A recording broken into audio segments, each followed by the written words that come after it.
जी बिल्कुल, मैं मीडिया कर्मियों का धन्यवाद दूं जो आप पहुंचे यहाँ पे। जैसे कि आप देख रहे हैं यहाँ पर हमारे पास दो पीड़ित परिवार बैठे हैं। ये स्वर्ण जी हैं, ये इनकी बहू। तो स्वर्ण जी ने अपना बेटा खोया है साहिल कुमार, ये साथ में यहाँ पे देख रहे हैं। ये श्यामलाल जी हैं, उनकी धर्मपत्नी, इन्होंने भी अपना बेटा खोया है करण कुमार। 1.5 महीना कम से उनको भी हो गया, 1.5 महीने के करीब ऐसे कुछ, इतना ही इनको भी हो गया, महीने से ज़्यादा ऊपर हो गया है। परिस्थितियां दोनों की लगभग सेम ही हैं पुलिस के एंगल से। इनका बेटा खोता है 2 दिन पहले, बाद उसकी लाश मिलती है किसी ग्राउंड में रामगढ़ की जुरिडिक्शन में। SHO भूपिंदर जी वहाँ मिलते हैं तो सुबह मतलब बॉडी का पोस्टमार्टम खेत में होता है, वहीं पे होता है। इनको पता चलता है, ये पहचानते हैं कि मेरा बेटा है, तो कहते हैं इसको ले जाओ परमंडल, आज ही कर दो इनका जो कार्यक्रम करना है आपने। ये कहते क्यों, ऐसे क्यों, मैं घर लेके जाऊँगा प्रॉपरली। खैर भेजा जाता है, लेकिन एम्बुलेंस तक पुलिस वालों से प्रोवाइड नहीं की गई इनको। एक जो एम्बुलेंस मिली, जो आई एम्बुलेंस, वो पेड पे एम्बुलेंस आई कोई। पहले 300 की बात हुई, पुलिस वालों का 300 देना है इनको, तो जब पहुंचाया इनके घर पे वो कहते हैं हमने 800 लेना। मतलब डेड बॉडी लाते लाते देखिए कितना एक पैसों का लेन देन हो रहा है, छोटे लल शुरू हो रहा है। तो जब इनका बेटे का संस्कार हो जाता है, सब हो जाता है, पुलिस की तरफ से जो कार्रवाई होनी चाहिए थी वो उपयुक्त नहीं हुई। सवालिया निशान पुलिस पे लगता है। मेरा एक सवाल रहेगा, जी, पोस्टमार्टम किया जाता है, क्या अस्पताल में जाके उसका पोस्टमार्टम किया गया कि कहां से किया गया, ये बताइए। सिंह साहब, उनका पोस्टमार्टम उनके बेटे का एक खेत में जंगली एरिया था, वहां किया गया पुलिस द्वारा अस्पताल की टीम बुलाकर, ऐसा कहना है SHO भूपेंद्र सिंह का।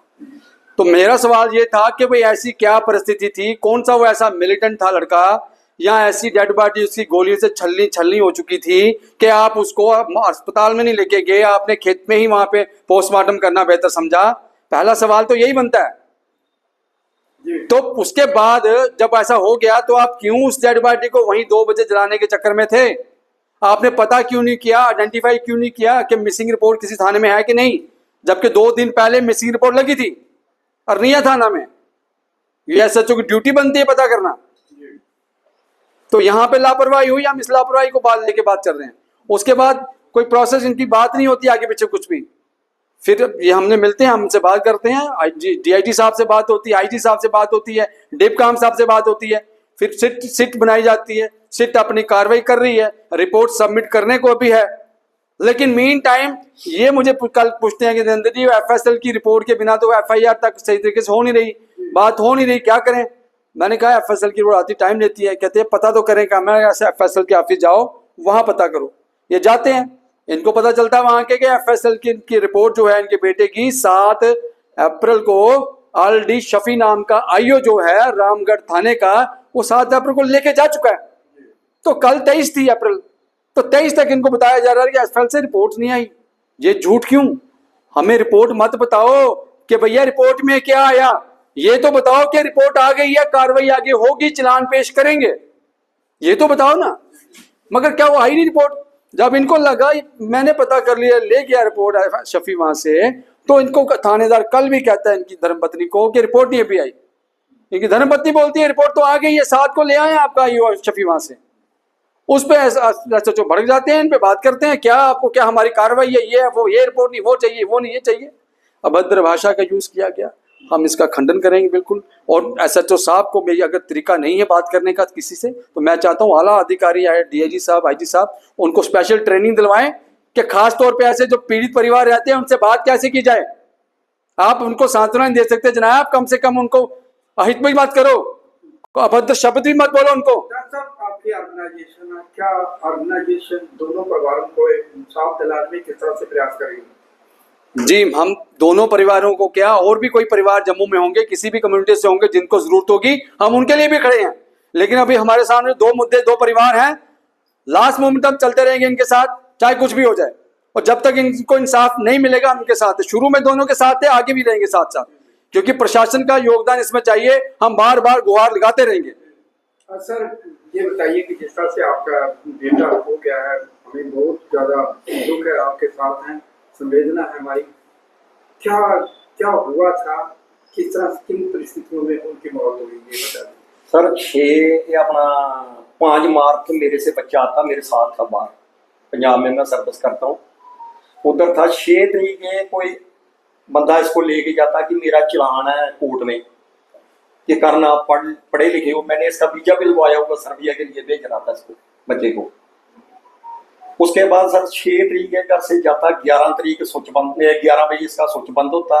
7 तरीक मेरी फैमिली जाती है रनिया पुलिस स्टेशन में रिपोर्ट लगाने के लिए। सुबह 10 साढ़े 10 बजे चले जाते हैं, पुलिस वाले इनको घुमाते रहते हैं, शाम को 5 बजे आते हैं रिपोर्ट लिखने के लिए। सर नहीं हुआ क्या था, क्या किन के ऊपर शक है कि जिन्होंने सर जो बंदा लेके गया वो तो पुलिस उससे ही अपना बुला सकती है, मेरे को क्या पता। पुलिस ने तो कोई कार्रवाई किया नहीं है। रनिया SHO मिला हुआ था और दूसरा भूपेंद्र सिंह मिले हुए, दोनों ने, इन्होंने, मैं दावे के साथ बोलता हूँ, इन्होंने बच्चा मेरा इन्होंने मरवाया। जबकि मैं 7 तरीक 7 बजे यानी 5 बजे बंदे को पकड़ के लाते हो, ऐसे आता है SHO के साथ बैठ के चाय पी रहा, रनिया SHO दिलावर कुमार के साथ। हमें उसी टाइम डाउट हो गया था, जब 7 बजे SHO उसको छोड़ देता है, उसने क्यों छोड़ा? हो सकता मेरे बच्चे की पहचान मिटाने के लिए जो एसिड से जलाया गया, हो सकता 7 तरीक जलाया गया हो। और सर 8 तरीक में हमें 7 बजे बुला लेते हैं, 7 बजे में चले जाता हूँ, 8 भी बज जाते हैं, 9 भी बज जाते हैं, 10 भी बज जाते हैं, तभी तक वो बंदा नहीं आता उधर। फिर मैं पुलिस को पकड़ाता हूँ, आराम से बैठ के उधर सिगरेट पी रहा है, पकड़ाता हूँ। मतलब आपको पता है कि कौन बंदा है जो लेके गया सर, मेरे घर से लेके गया। हाँ, और जब उसको पकड़ाते हैं, पुलिस लेके जाती है थाने, वो एक दिन का हवलदार सुरेश है, वो उसके साथ जा रहा। पुलिस ने इतना जरूरी नहीं समझा कि इसके माँ प्यो रो रहे हैं इधर आगे, इनको साथ में रखते ना, बच्चा को नहीं। मेरा बच्चा था, मैं भी साथ में चलता। अब मेरा सवाल है कि क्या आप चाहते क्या है? मैं सर इंसाफ चाहता हूँ। वो कौन से डॉक्टर थे, वो कौन सा पुलिस का जो SHO है, उसको किसने पावर दिया मेरे बच्चे की पोस्टमार्टम जो जंगल में किया, वो क्यों किया उसने? ठीक है, धन्यवाद। इनसे बात करूँ जी।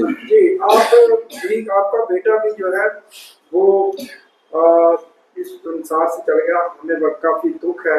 जिस तरह से आप भी इंसाफ के लिए भड़क रहे हैं, आप जहाँ पे आए, क्या आपके बेटे के साथ क्या हुआ? बाजी अपने दिन मजदूरी करता है, जब टप्पा ला रहा है तो उसे कदे कमा पासा करना सुते है, और बेदोसा बेकसूरा सारा मसला भी जमीन का वो गलबात पहले मेरे को 2016 जे मारे टप्पो तो वो बच्चे ही कोई पता नहीं है, कोई ਉਹਦਾ ना कसूर है, पर जमीन की उसे कोई गलबात सुनाई नहीं। इयां को ने जिद का जीती है, पता किस हिसाब मारे, किस हिसाब नहीं मारे, ऐसे घर नहीं ते उन्हें फिर बुलाया, राती कम्मा बुलाया, 7:30 बजे फिर वापस उतर गया। अफसोस है पर पता नहीं किस तरह की जान कटी जाए, उसकी गाल कटी जाए, आटा दफा मारिया, उसको कोई पता नहीं हो पाया सारा जमीन का कोई मसला कि नहीं, बेदोसा मार दिया। क्या लगा थी कि नशा करता है? किसने कहा? ये खुद SHO बोला है। उसकी बाइक जहाँ लगी ना, बाइक उसकी बिल्कुल सही सलामत लगी है। वो बाइक लगने के बाद रिंग रोड के पार से 1 किलोमीटर कनक में फजल में वही फेंका उसको। अगर वो नशा पता करता तो कैसे करता वो तो रोड पे पड़ा होता ना, गाड़ी टूटी होगी उसकी। पोस्टमार्टम रिपोर्ट भी होती है, उसमें पता अभी नहीं आई रिपोर्ट। क्या मतलब पोस्टमार्टम की रिपोर्ट का क्यों नहीं आई, क्या वजह रही है? बस आजकल बोले पता कब आएगी, आप आज जाएंगे ये करेंगे पता। हाँ जी, अब क्या चाहते हैं? हम साहब चाहते हैं बच्चा दोस्त एक लड़की है जी 4 साल की, छोटी बच्ची है जी, उसकी बहू है, बीबी है, तो ये देखना मेरा घर ही उजड़ गया पूरा जी। अंकल जी जिन्हें तो साखा है तो सब कार है नहीं जिस तरह से बेटे की डेथ हुई है। हाँ जी। मैसेज करने का करना है। हाँ जी सर को कलास तो ये पूछा जाती है कि चलो अपने घर वाले कम्मा बनी है, तो मतलब पूरी बात है कि होई कि न्याय है कि अंदर की मारिया गया है, किस तरीके से जिन्हें आप तो इल्जाम लाया जा रहा है कि नशा करते हैं, तो उसे कर लाड़ी 24 घंटे अंदर ना लगो, तो लाड़ी की तो पता होता है कि मेरा घर वाला नशा करता है या नहीं करता, ठीक है? तो उसके आप के बारे में नशा तो नहीं करते थे, इतना तो पता ही है, बस वो काम पे ही है। तो लास्ट फोन मुझे 7:30 बजे आया, उसके बाद मुझे कोई फोन नहीं आया। हम फोन कर रहे थे लगातार, बेटी भी कर रही थी, मैं भी कर रही थी, दोनों उठाया नहीं उन्होंने। उसके बाद मैंने खुद तो हार के फोन किया मालिक को, जिसके बाद काम करते थे, बोलते हैं कि 7:30 बजे उन्होंने छुट्टी की है, वो चलेगा, उसके साथ एक और लड़का था, सागर नाम है उसका, हमारे मोहल्ले का ही है, तो उसके साथ ही किया। लेकिन मैम पता नहीं उन्होंने क्या किया क्या नहीं, किसके कहने पर उन्होंने करवाया मरवाया ये कुछ भी, तो नशा तो वो नहीं करते। जी दस साहब, अंत में क्या ये जो है इसको आप इसकी दोनों को केस को किस तरह से हैंडल करने जा रहे हैं? जी देखिए, मैं आपको बताऊं कि हैंडल तो एडमिनिस्ट्रेशन करेगी बेटर तरीके से। अगर हमें कहीं लगा कि भाई डायरेक्शन कोई गलत हो रही है, जिस तरफ जाना चाहिए पुलिस को इन्वेस्टिगेट करने, हम ज़रूर एक बात काम करेंगे, बताएंगे कि भाई ये भी एंगल हो सकते हैं। उन दोनों केसों में हमने एंगल बताए हैं, लेकिन अफसोस कि पुलिस ने उस एंगल की ओर काम करने की कोशिश अभी तक नहीं की। उन्होंने एक ही एंगल पकड़ा है, नशा नशा नशा। नशा मुक्त जम्मू कश्मीर तो हम चाहते हैं, लेकिन उसमें कम से कम रिपोर्ट बिल्कुल पता चलना चाहिए वो तो नशा चलेगा, है कि नहीं। वो तो हम कहते हैं फसल पता चल जाएगा नशा करके किया या कैसे किया, लेकिन एंगल दोनों के अलग हैं। ये जो हम बात करें करण कुमार का एंगल, ये भी अलग है। अभी तक पुलिस उस एंगल की ओर नहीं गई। मैं चाहूँगा मीडियम के माध्यम से, अगर कभी हाईली जो हमारे जो ऑफिसर हैं, आईजी डीआईजी साहब या एसएसपी साहब या आईजी साहब, कभी उनसे बात हो तो हमसे एंगल ज़रूर पूछें। जब हम बता रहे हैं एंगल, तो पुलिस तो बिना एंगल के भी एंगल ढूंढ लेती है। जी बिल्कुल। तो ये एंगल जो है उस पर काम क्यों नहीं हुआ? इधर का भी एंगल, जमीनी एंगल, वो भी, इस पे भी काम बिल्कुल नहीं हुआ। काम इन पे होगा तो जो कल्प्रिट जो है वो सामने आएंगे, मुलजिम सामने आएंगे, ये उम्मीद है। Thank you.